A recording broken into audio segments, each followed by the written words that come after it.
It's one of those beautiful days where you feel invincible. And the sky is a shade of brilliant blue that sends off the belief it could be swum in, and the sunshine seems to seep through my pores, warming me from the outside in. As millions of people get to enjoy such an incredible day, I am stuck behind the wrong side of a window, pretending as if I cannot feel your eyes boring through the back of my head. Sweetie, what's wrong? The sound of your voice echoes throughout my skull and sends reverberations along my spine. Despite all of this, I keep my back turned to you as if you haven't spoken a word, just a slight protest to remind you that you haven't won me completely.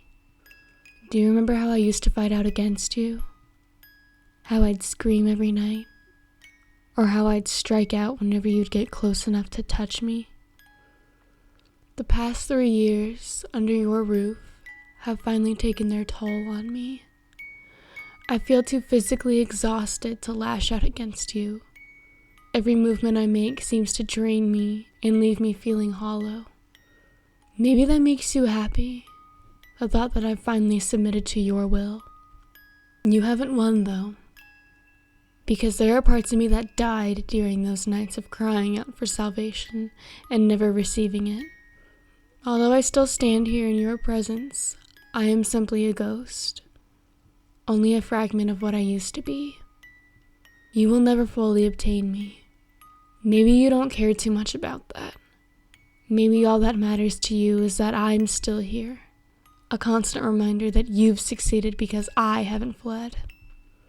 Honey. Your voice is closer this time, and I can feel your presence behind me. I will myself to not look at you, to keep my eyes focused on a world I cannot touch. Your fingertips graze my skin, slowly running down my back.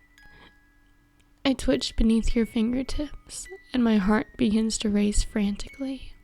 Desperate and useless thoughts run through my mind. Run, get away, scream, or cry. Do something. Look at me. You beg. I stay frozen as if I cannot feel your fingertips hovering over the small of my back.